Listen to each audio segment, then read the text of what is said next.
Yeah. It was, I like when they have the transit strikes and then the transit workers just let everyone on for free. In Montreal, they had a different approach where they had like 3 blocks of time when you could take transit.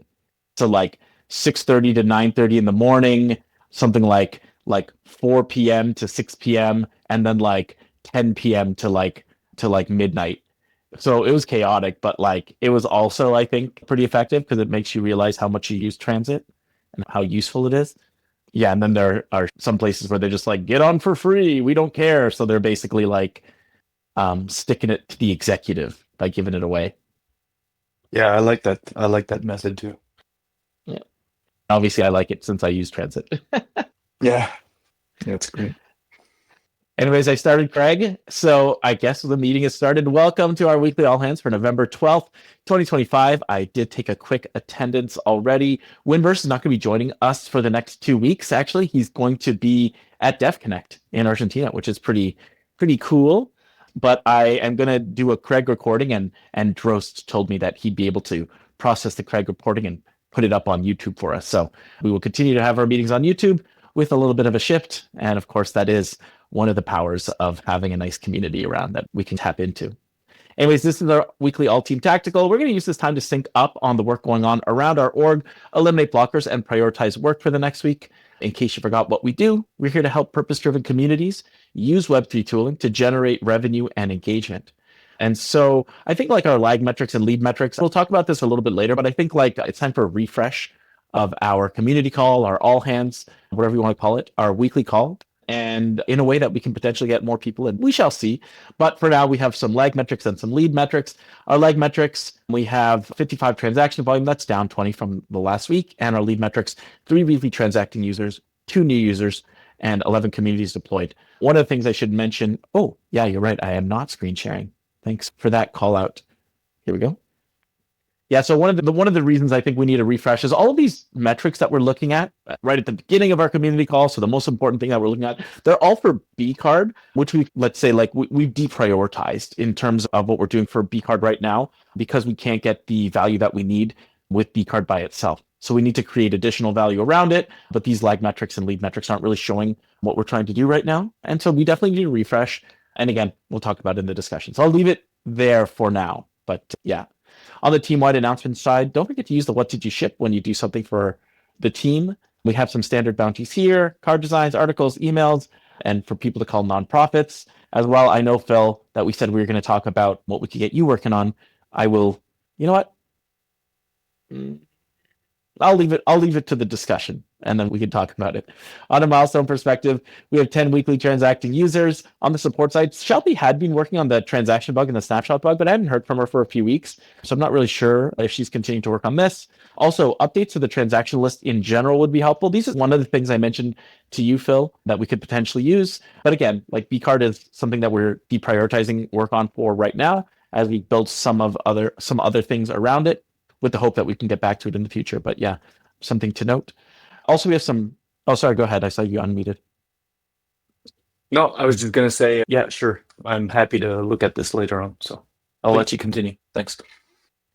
Updates to the backend and admin dashboard. How's this looking, Tom? I think good to go. So things have been tightened up in the back end on staging. We had it running thanks to everybody who threw down some card creates and transaction tests that we were able to take a look at in the week.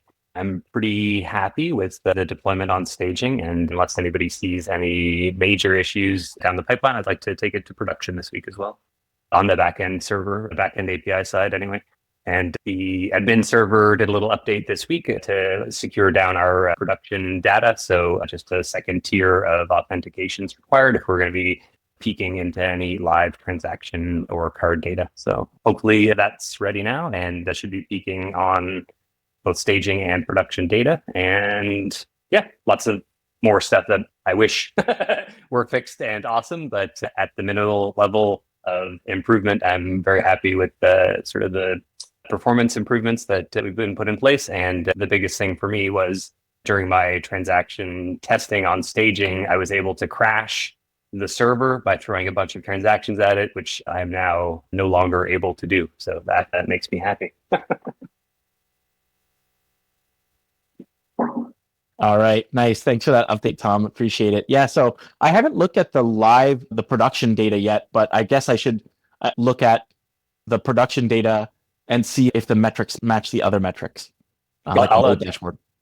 I'll drop a quick screen and we can take a peek. Cool. Sounds good. All right. On the community pages side, so I did get the new mobile site out. So it doesn't look like a big change, but the big thing about it, I may as well just take a look here. The big thing about it, I would say, is that like the kind of widget framework is a little bit more in there right now. So we have this kind of sidebar, and then we have this kind of like related like menu bar up top. And so the idea is that like we can kind of use the same widget on the sidebar and menu bar, and now it's also on mobile. It's not the prettiest thing in the world, but you can see, so the sidebar is like your home screen. The idea is, and actually this is a bug that I've just discovered here. So you can see that like the sidebar, the intent would be that when you go to the home screen here, it would be like all the kind of like relevant, timely information you need. But if you wanted to see all of the votes, you go here, and yeah, this is a bug here. I'm not sure why it's doing that on mobile, but it's not showing the historical votes when you click straight through. Anyways, something to fix. But what that means is that I can start integrating Tom's deposit widget and all of those other widgets that we talked about that are using some Web3 technology, but we want to use it in a Web2 way. So for instance, we are giving out pull-ups. When we have in real life events, we can have a little badges widget, which automatically filters for the pull-ups that you want to show. We have this deposit widget, which allows people to deposit into pool together. We have like other potential widgets that we were talking about, including like reading Farcaster data, which is not blockchain, but blockchain-like on Snapchain. And so that kind of framework, let's just say, is now roughed in. And as we continue to execute, the idea is like we have someone like Phil come in. Hey, do you want to create a little widget for us? And there's this kind of like little self-contained way that a new person could come in, create another little product that adds to our total capabilities. So yeah, take a look at it. Any feedback is appreciated. Obviously, I need to fix that bug, which I just showed, and we shall see where it goes from there. But my next steps personally are to integrate Tom's deposit widget, and that's like the finish line for the V1 of this site. And then I would add some FC Miniat features so that we can add it to Farcaster and get people to deposit very easily. Basically, everyone who comes to my meetups are on Farcaster already. And if we made it easy for them to put in like $10 or something like that, now they're a member. Now they can vote on things as well. So yeah, any questions about community pages? I like the instantiation of the mobile menu that you put in. It's how it's dynamic like that. I think it looks good. Nice. In particular, I thought it was a kind of a unique kind of look, and I wanted to call it. So I like it. Thank you. Yeah, double that. I like the mobile menu and the little about button in the center. I like how that dynamic bar works. Yeah, perfect. In terms of homepage, if you go back to mobile view, my columns were difficult to read. So where it says participate or as a host or as a voter, they go next to each other and it's hard to read. Yeah, it gets very skinny, but yeah, I'm sure that's easily fixable. Yeah. So the intent with these actually is to create is to make this about much smaller. And each of these will go in a kind of like, so in vote, participate as a voter, like a lot of this stuff is going to go into the vote, and participate as a host is going to go into more of like a potentially another widget, or like maybe like have like a membership kind of thing when you log in. Like, what does it mean to log in? And what does it mean to be a member, to call out to this kind of membership? So yes, I see that. I see what you're talking about. And it also bugs me too. So I'm glad that you brought it up. And that was my plan. If, as you say, that it reduces down to buttons, then that works. You could just have a button, participate as a host, participate as a voter, or even just down to host or voter buttons, and bury a lot of that stuff inside. I was also wondering about Luma integrations. Is that possible to allow hosts to integrate a Luma link? Yes, absolutely. So that was one of the widgets that I wanted to create because, again, as soon as we have this kind of sidebar / home menu, the next thing you want to know is like, hey, when's the next in real life meetup? Yes. When's the next meetup I could get to? And so I wanted to use Luma for this because I tried a couple different ones, Partyful, Luma, and I think I used like meetup.com and these kinds of things. Luma was like the kind of cleanest one, And it's also the one that I created a little wireframe for. So yes, like short answer to your question, yes. And long answer is that actually the hope is that we could potentially get multiple hosts using that Luma if they're regularly doing it, with the hope that we could like increase like our worldwide, I don't know what to call it, like our worldwide network, strengthen those connections. Anyways, it's something I think you and I could potentially talk about a little bit more deeply, because it depends on what we're trying to accomplish and the capabilities of Luma. Yeah. So like, what is the best way to integrate it? Actually, the wireframe that I created, I don't think it really shows what the best way is to utilize Luma. Yeah, I think just off the top I of can my use some head, help on that. in theory, the intents are create an event. So we could have a create an event button if you were active participating as a host, or if you already have an event that exists, it's link an existing event. And then like that would be the two Luma intents, I'd imagine. I can't see much beyond that because Luma handles most of it. Then I don't know if they do any token distribution as well, but that's past. They do allow you to. They do allow you to get ETH address, right? Like to capture ETH address as part of the process. I don't think that they have a token distribution, but this is again something that like well, I know that Tom had created like a little token distribution thing for that integration we did with ChippyCon. So these are the kinds of things that we could create like a widget for. Maybe it needs an admin panel or something like that. Like it's not something that we want everyone to have access to, but some people to have access to. Anyways, the reason I mentioned this as well is because when you say create an event, you don't want just anyone to be able to create an event, right? Like you want there to be some sort of permissions around that. And as soon as you have those kinds of permissions, you need like another view of this page, which is, let's say, an admin panel of sorts. And it's not clear how we would make that yet. It's not difficult to do. It's just we haven't discussed it yet. Yeah. And obviously that can come down to token holdings as well, whether that be BCard or other. Also, we experimented with contributor rewards back in the day. I think we're a lot hotter on that when we had 20 people around helping. That's something that we've planned for. And the more people earn those different, not just BCard tokens, but contributor rewards, NFTs along the way, completed tasks, etc. That's how it becomes more of a permissionless system from our end and the foundation. And we who started the project can step back and allow people to manage it themselves in the ethos of decentralization and permissionlessness. Exactly. Yeah. So one of the things I would say that is missing from actually making some of this stuff permissionless is as well, I did do a refactor around like the way that this site is done, but like the idea would be like, hey, this is open source. All the widgets are open source. You can mix and match and put it together in any way you like. And here's how you can host it without needing us, right? So it's like you can like completely host it yourself. Some of that stuff still needs to be done. But the way that I'm planning on doing that is after I get the V1 of the site out, and after I get that kind of like FC mini app out, I was going to make a website using this framework for the B Foundation. So not Black Flag, but the B Foundation, and try to make this thing like more utilizable outside of just this one website. Excellent. Yeah. So overall, like the new mobile updates, looking good. Thanks for the feedback. Appreciate it. And of course, any feedback is always welcome in the open chat, in the team chat, in the product chat, wherever you want. I actually think I'm going to potentially delete some of our team channels, as I don't think we need all of them. But yeah, we can do that as we go. Anyways, in-app voting and endowment fund, we do have 5 events this month, which is great. I did run into some issues with Snapshot. I reported a bug. It is a confirmed bug. They gave me a potential fix to use the V1 version of Snapshot while they fix it. So I'm going to try and get that vote up today. I don't want to leave it much longer than today because it's a 14-day voting window, and that kind of takes us to the end of the month. That takes us to November 26th. We don't want the voting period to go over the end of November. So I'll try to get that vote up today if I can, knock on wood. And that will also show us a nice little active vote here on the side.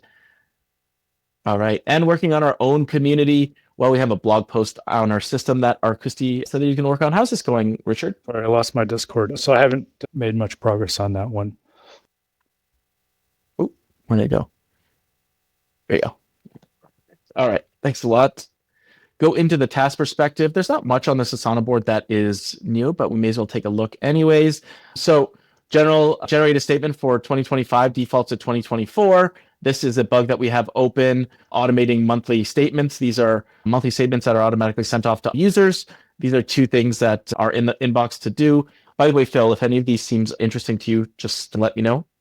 There's also some issues around that Shelby was doing. Snapshot poll didn't work for user. This was just an updated error message that needed to happen, and the users can't see the full source of funds. This was to update the transactions screen.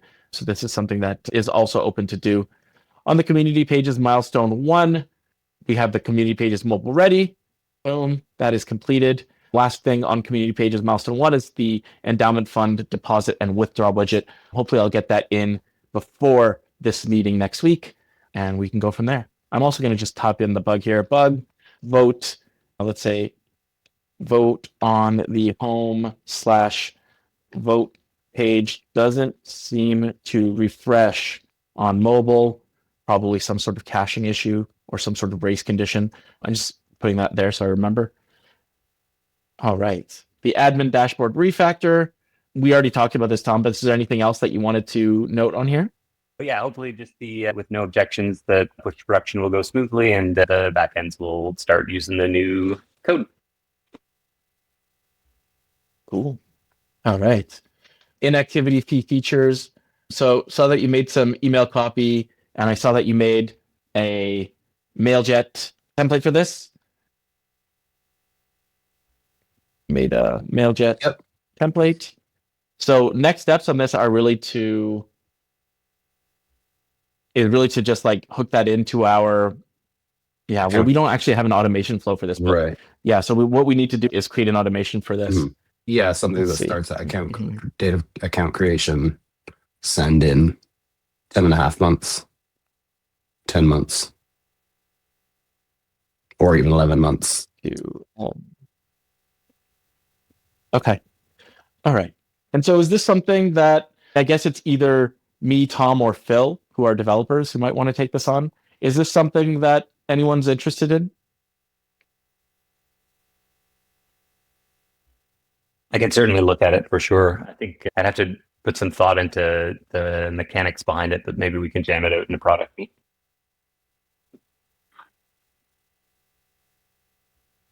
Okay.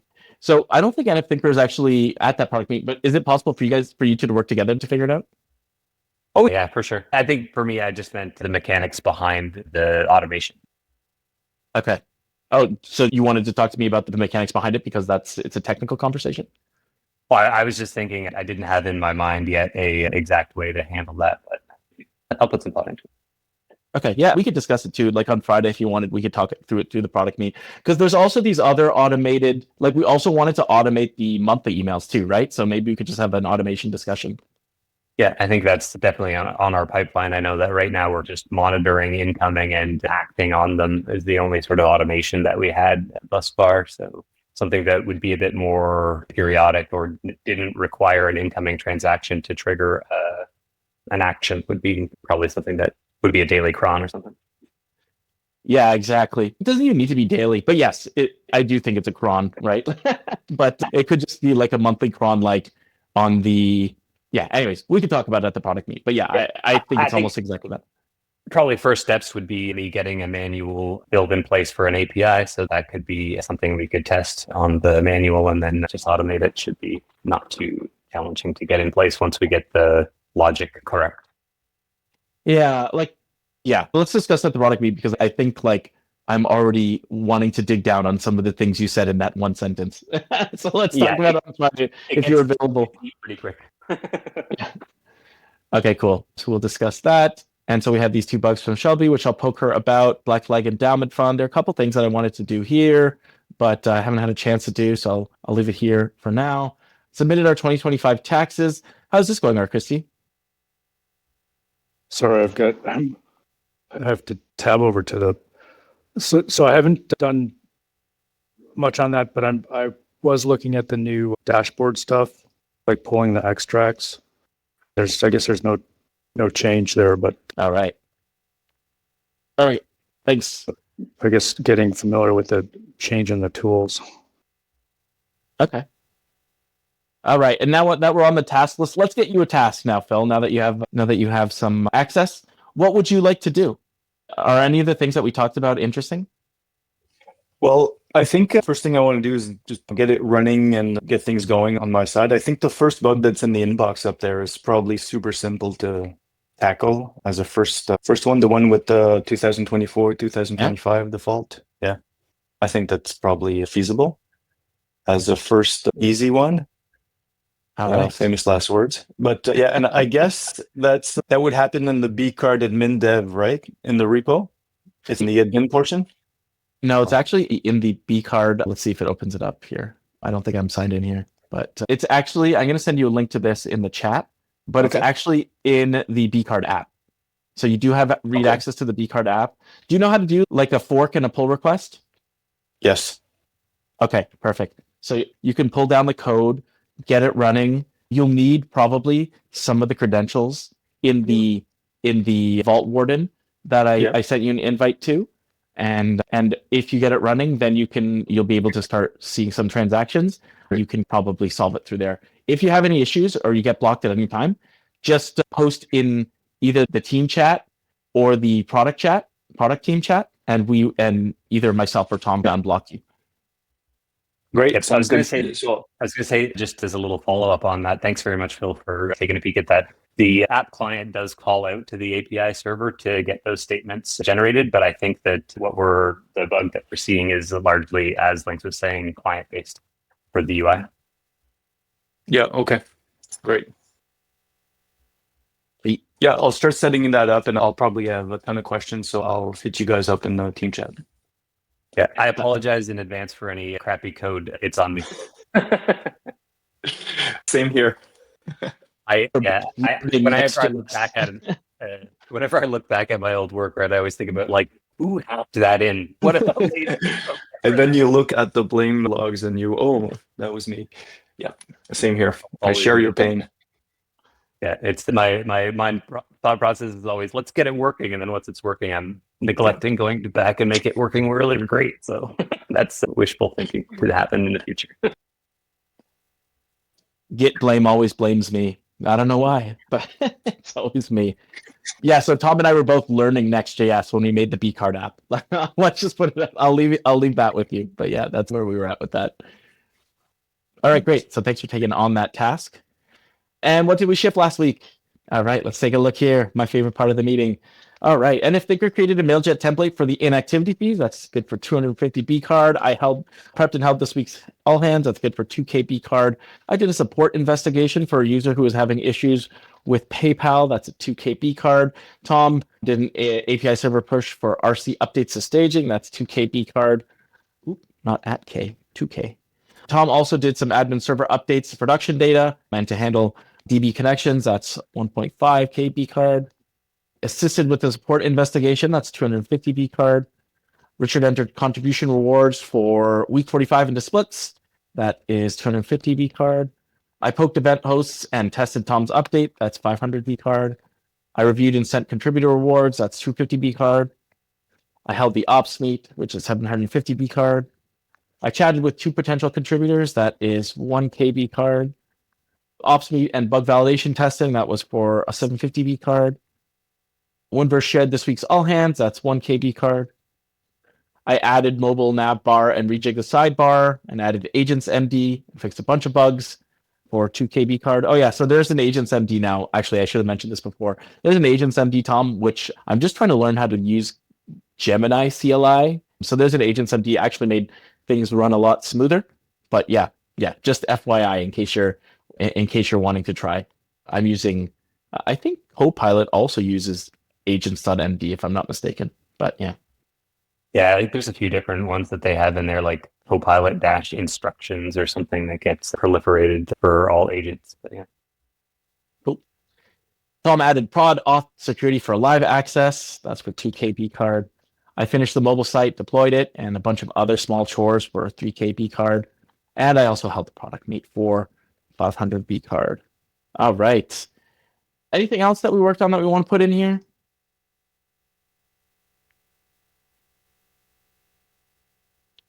All right. So a couple things. Maybe we'll do recent crypto news first because I think it's interesting. Or do we want to talk about changing the all hands? Any preferences? Yeah, I think if we're going to change the all hands, then that's super important. So let's tackle that first, shall we? Okay, sure. Sounds good. Let me set the scene. So CryptoDad and I were talking last week about how we really enjoyed the Bankless DAO community call when it was good. And when it was good was when there was just a ton of projects who were presenting what they were doing. There was lots of energy. There were lots of people around. And so I was thinking to myself, like, yeah, I actually really like that. It was one of the things that really attracted me to Bankless DAO versus the other 5 DAOs that I had joined at the time, was this kind of like weekly community cadence. And we have that here, but it's really just for one project. We've also thought about, hey, if we're trying to build a city, we need multiple people who are doing that thing. And one of the things I've noticed when I'm building projects is that when I have other people around, when I have this like cadence of accountability, it makes me actually want to get things done. Maybe I'm not going to get things done for 1 week or 2 weeks, but if every week that I'm like missing it, then it makes me feel like I need to get things done when other people are getting things done. So the idea is, what do we think about having a multi-project all hands where we invite more projects to come in and share their progress? I don't know if we could get other projects to join, but if we do, it could be invigorating, right? Like as we're working on community pages, as we're working on BCard, we may just give like a project update on that, and then everything is like a project in some ways, right? So I don't know. What do you guys think?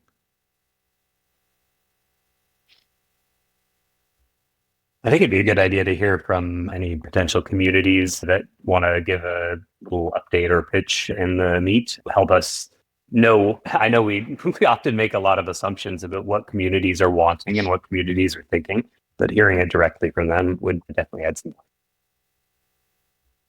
Yeah, definitely. I agree with that. Were you thinking about a time change as well, or just a format change and keeping it at the same time? I was thinking a format change more than a time change. I don't know. I'm really hesitant to change the time of meetings because it can completely change who can attend, and I don't want that. Mm-hmm. Yeah, I agree with that. That's what I was initially thinking you meant, was changing the time. I'm all for that. When it was the Bankless DAO heydays, I was running demos. I ran demos for like 2 years, probably, actively and passively. Through relationships with Fight Club, we would do some demo days. We didn't do loads of them, but it was that concept. Actually, at the end there, Fight Club and Bankless DAO had partnered as to pool resources, both bank tokens and Fight Club NFTs, and that's how the demos stream continued. It was great. It's a great format. Obviously, that's super focused on one project. The community call was a great place to just get a brief update from everybody. And if you can get the same projects coming back on a regular basis, obviously you can generate community and hype or whatever it is you're trying to generate with that. But I find that we need to have like people. So what's good here with our format is that at least 4, maybe 5 of us come back every single week for the past year. Lynx, you and I have been at this for, I don't know how long now, a long time. And it's slowly iterating and paying off. How do we keep other people coming back? Involve other projects? Yeah, absolutely. But to what end? Like, are they going to be, are they part of the B community, B Foundation community projects? Is it just any old projects? How far do we want to go with that? And then how much of it changes from our existing model, which is discussing all of our products and our marketing and etc., into more of a demo / like the early days of Bankless DAO. It was almost impossible to do a community update. It was super high stress. There was way too much information to take in. So we definitely don't want it to be that. It consumes the whole meeting. Are you proposing a different meeting time for more regular specific project updates? So I think that's all the questions I had pinging around in my head. Yeah, so it's a good discussion. Like in my head, the way that I thought that we would do it is just like in that beginning section where we discuss everything that's going on with BCard. It usually takes about a half hour, right, to get through all the way through the task perspective. maybe replace that with like a kind of streamlined version of it where we're just giving high level updates on what we did, on what we're maybe planning to do as a project, and inviting others to do the same while continuing to have a discussion section. So like 30 minutes for any kind of things you want to share as someone who's building anything in the space. So for instance, like pretty much everyone who comes to these Black Flag meetups in Toronto, they are working on something. There's someone who has a YouTube channel. There's someone who has like they're selling candles. There's someone who's working on a podcast, right? And so it's just like whatever you're working on doesn't have to be related to B Foundation in any way, shape, or form. But if you're working on something, it means that you are willing to put action to your thoughts, feelings, whatever. And that is something that I think that at least aligns with B Foundation, right? And so like the idea is like you don't have to be part of B Foundation or anything like that, but as long as you're doing something, you can join. And even if you're not doing something, you can join and hang out, right? Like the idea is just it's a place for builders to potentially have like be around other builders who are building things. So that's kind of like my first thought. But does that make sense? Yeah, absolutely. So similar to those community hangouts, go just discuss whatever you're working on. And here we can give people that chance to, I guess, share. It has to avoid becoming like competing for space, and definitely not sponsored, definitely not like monetized in any way. Absolutely, 100%. None of that stuff. Not sponsored, not monetized. It's just a place for people to, well, the hope for me was for people to be inspired. Like, hey, I see that Tom is working on this cool thing. It makes me want to work on my thing. Or, hey, I see Tom is working on this cool thing. I want to join him and work on that too. How can I get involved? Like, it's just like a way for people who want to put action to their feelings to be around other people. I know. Who are all doing the same. We can create 13 guilds. Oh, wait. Yeah, no, I'm with you. I was definitely on the forefront of that whole mess. Yeah, and I think early on, like, it's honestly just going to be a challenge to get people to show up at all, right? Like, I have a few people in mind who I was just like, hey, just come and tell us what you're doing, right? Like, hear what we're doing, tell us what you're doing, and it's going to, like, I think, like, one of the value is that it's going to go up on YouTube. It's recorded every week. It's going to go up on YouTube. Links, now that I think about it, why don't we start with events? Like event organizers, why don't we say, hey, come tell us about your event on Wednesday. And then that'll give them a chance to share what they did, what they talked about. And then people who might be making candles can come on stage and say, hey, I make candles. So do you think event hosts would want to come out? I guess like I thought about event hosts, but I didn't really see any value to them. I think that's where we should be starting, because if we're going to try and, so I feel like a lot of the strength within the crypto community, it's beyond a feeling. I know for a fact that the strength of the crypto community comes from these worldwide events that happen. In every region, no matter where you are, there are events happening. And some of them are big global events. Some of them are small, like one-to-one, smaller group settings, teaching people how to use blockchain. And that's kind of what we're all about, right? We're about onboarding people safely to be able to use crypto in a self-sovereign way.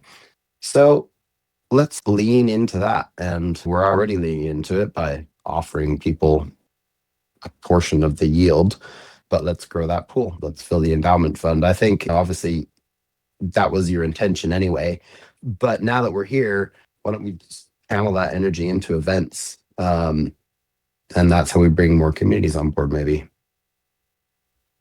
Yeah, so one of the things I thought through, not to say that I'm against this in any way, but like I guess like one of the things I thought through was like, hey, this is the B Foundation community call, and what you're sounding sounds like a Black Flag community call, which I know is like the difference between the two organizations is slightly semantic, but the reason why I pull a difference is because B Foundation is like about building things for communities, whereas like Black Flag is like a lot more, let's say, targeted. And I wondered, like, is that a kind of thing that we could do? Is that a separation that we should have? What, like, if people are like, let's say for instance, like an event host comes there, like if I'm like, hey, you have an event, want to come to our community call? And they'd be like, sure, like why? I'd be like, oh, so people who don't live near you could hear about it. So people who don't really run other events, you could share note with people who don't really run other events. I don't know, like it felt like it was like less, it felt like there was less alignment there. Like if I'm an event host Mm-hmm. and someone tells me to show up to this like weekly event, like why would I do that? There are some private DM groups that I'm in that run like ad hoc calls for event hosts and community type people, and even those ones sometimes have difficulty with the chat. Let's say Mhm. there's not much going on. Okay. Well, yeah, that is a valid concern. Okay. Well, We could cast a wide net, right? Like we Yeah. could be like, hey, you have an event, like you just want to like talk about it, like Mhm. it's and just see who decides to show up. The reason why I thought there might be value in builders is because of that idea of accountability. Hey, if there are other people doing what I'm doing, it'll make me want to do it. yeah. Yeah. Well, as I said, we can cast a wide net and we can do some A/B testing, maybe ABC testing. We can try it out with nonprofits as well and say, hey, are you a nonprofit and Yeah. you want to learn more about crypto? Why don't you come to our community call meeting and learn how people are hosting events or building projects and learn how you can do it too? Yeah. So riffing on what you're saying, actually, it could be interesting. Like if we had enough people, and this is not going to be a problem early on, if we had enough people, we could be like, hey, every first community call of the month is for event hosts. And so like if you're an event host, like then you get priority to talk about your event, what you did last month for your event and that kind of thing. And then like the other three community calls of the month are something else. But yeah, we'd have to create community. Anyways, yeah. Mhm. It would be nice if it was like a big tent. Yeah. Yeah, it would be. In theory, all three pillars are really, they cross over. So we want to get them all in the same room, to be honest. So yeah, let's see how we can do that. Yeah. And then the discussion, I think, would also have to be more general too, right? Like we Yeah. wouldn't discuss. Yeah, and we've been doing that for the past few months. We've got a discussion that you come up with and we discuss. And this week's discussion is, drum roll, please. Maybe we should transition to our discussion of the week because we got about 10 minutes left. Yeah. Any other thoughts on changing up the all hands? Does anyone have someone that they would invite to this meeting? I'm going to invite a couple people just to see if people would be interested. But does anyone else have any people that they might think about inviting? Yeah, I can No? think of some off the top of my head as we get started. But Okay. yeah, just depends on, maybe let's marinate over a week and discuss it in a channel and then see if we can come up with somebody who's suitable to invite. Yeah, I think for every like 10 invites, we might get one person to show up, Yeah. and they may not show up the next week either. Yeah, But yeah. exactly. Sorry, go ahead, Tom. I was just gonna say maybe those burner folks might be interested. Oh yeah, actually that could be interesting. I know we were chatting about their platform this week, and I know it generated a little bit of interest just between you and I. So perhaps spreading that interest around would be cool. Yeah, agreed. Who was that, Tom? I was thinking about something in relation to that burner company that we were talking about. How is anybody familiar with this card? Burner is a crypto you load and tap, a little sort of NFC enabled card that allows you to put whatever crypto you want to. There's plenty of ways to customize it, but the idea being it's like a burner phone, or like if you lose it or whatever, it's not like the end of the world. And I was thinking about kind of the positioning of this as like the crypto burner, and wondering if maybe what you guys thought about using positioning for BCard in terms of like perhaps BCard is the cash burner card that people like sign up for, load it up or whatever, and use it. Like I know long term is definitely the goal, but if we got people in like thinking about it, it's a secure way to have a card that you sign up for and you use until you spend it or whatever, and then maybe that's it with it, right? And then you stop using it, and maybe you start another one. Maybe that's your cash burner. It's like, it's an interesting way to think of, like, if you're going on travel to a conference or something like that, and you want to load up some temporary cash onto a card that doesn't mean anything to you in the long term. Perhaps that's something, a niche that BCard could fill too. Yeah, so I'll give you a little. So this burner card, if you haven't seen it before, it's essentially what Tom said. It's an Ethereum wallet, and it uses NFC to sign transactions. And when you use NFC on your phone, it takes you to their little quote unquote operating system, which is a website, which kind of like shows your balance and this kind of stuff on this little card. So it's essentially just a card that's an Ethereum wallet, and so that's pretty interesting in and of itself, except the fact that you can't really use it. So I have one. I can't really use it anymore because it's not an accepted payment at like my coffee shop or whatever. But the interesting thing is they released just like a couple days ago Terminal. And so like this is a little hardware device that you can tap your burner on it. So basically you can pay with these burner cards. You can pay with your mobile wallet using a QR code. And you can pay with a Visa or MasterCard using like just by sliding it in, like using the PIN. So it's really interesting to me because we've talked about in the past about, hey, if we're really about having this like parallel system, we have the TradFi system, and we've dealt with that with BCard and all of the kind of rules and issues that you get with TradFi. And then you have this parallel system that could be created. Well, actually, this terminal product really sets the foundation of that kind of parallel system.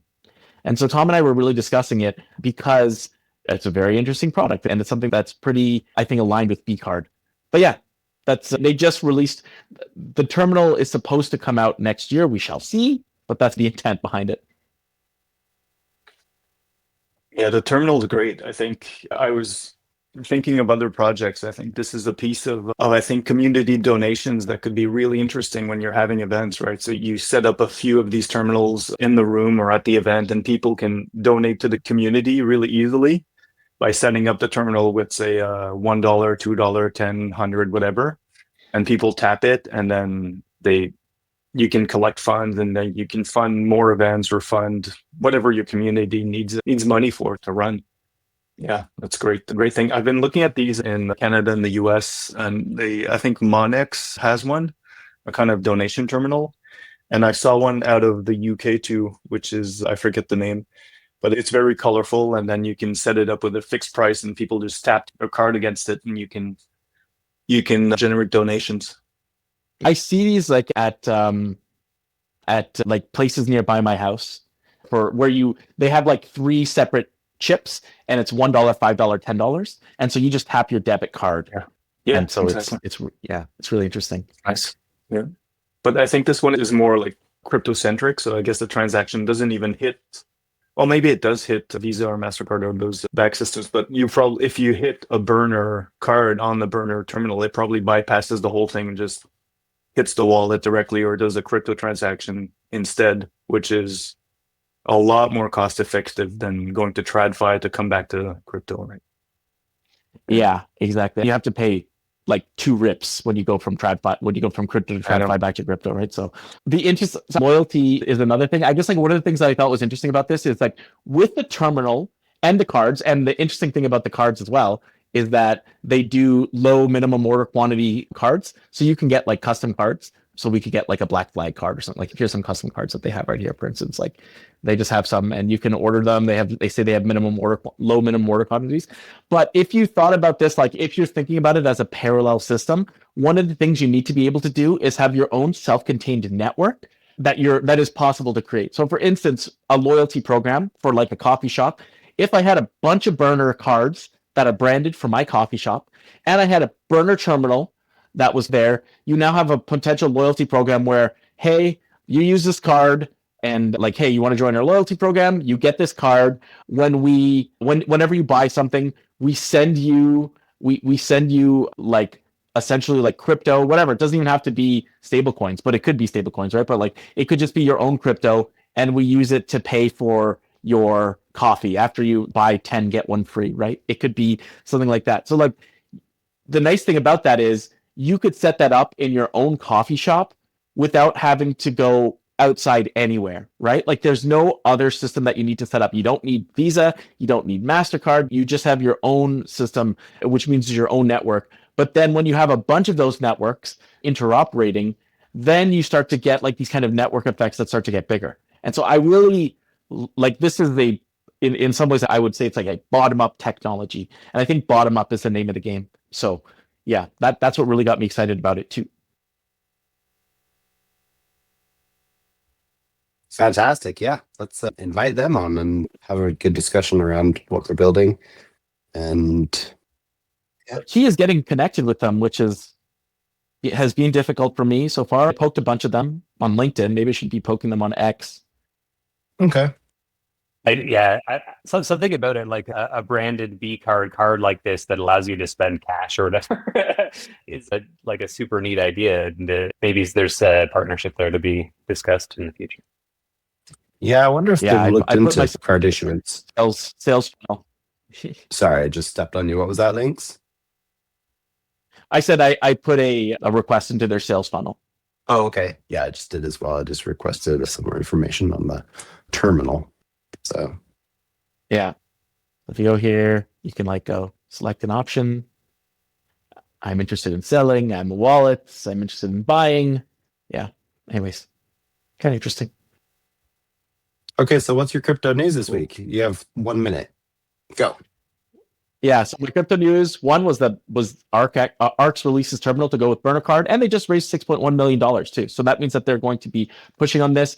They say that if you want to write good software, you need to create your own hardware, and that's exactly what they've done. So I think that's really cool, and we just talked about that. The next thing is that Uniswap recently posted their intent to switch on the protocol fee, start doing buybacks of the Uni token, and merge the labs and foundation. This is the big difference is the climate for crypto projects in the United States. That's why they're doing this. In general, you see a lot of movement from people who were previously really hesitant in the past. Uniswap, Coinbase. Coinbase is now offering rewards. So they're not offering interest technically, but they're offering rewards on crypto deposits. And Uniswap is now offering buybacks on the Uni token. So you can see that some of these use cases that people were not touching with a 10-foot pole in the past, people are starting to touch, right? And these are big companies with large legal teams, so maybe they feel like a little bit more safe doing this right now. But in general, the piece of legislation, which has not yet passed in the United States, because some of these larger lobbying organizations are starting to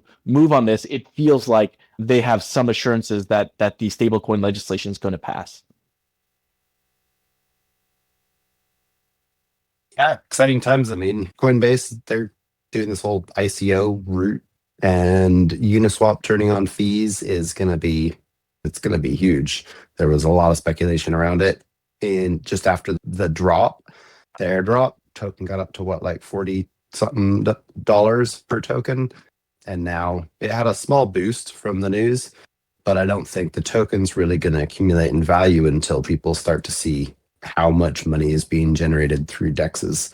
We know it, but once the market begins to get rewarded, that's when further speculation begins. So yeah, that'll be interesting to see what happens there, and whether or not we see another $40 Uni token, or if it surpasses that and goes to 100. The sky's the limit, really.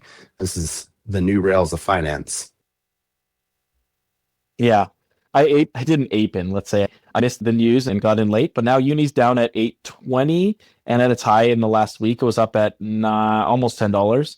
So still, I would say above the $5 that it was at before the news. So if you want to ape in, maybe it's a good time. We shall see. But I think that like you'll see more centralized exchange activity as Uniswap makes that news more public. Right now, I would say it's really trenches news, but yeah, it's coming. All right. I see we're a bit over time. Just want to thank everyone for being here. Appreciate you all coming. And as I said, like the reason want to switch up the community call is for inspiration, not just inspiration for myself, but inspiration for other builders. I think that is something that people can use. And so I really appreciate you being here, providing inspiration for me. So thanks, everyone. Thanks, everybody. Thanks to you, Link. Thanks, everybody. See you later. Have some fun this week. Bye.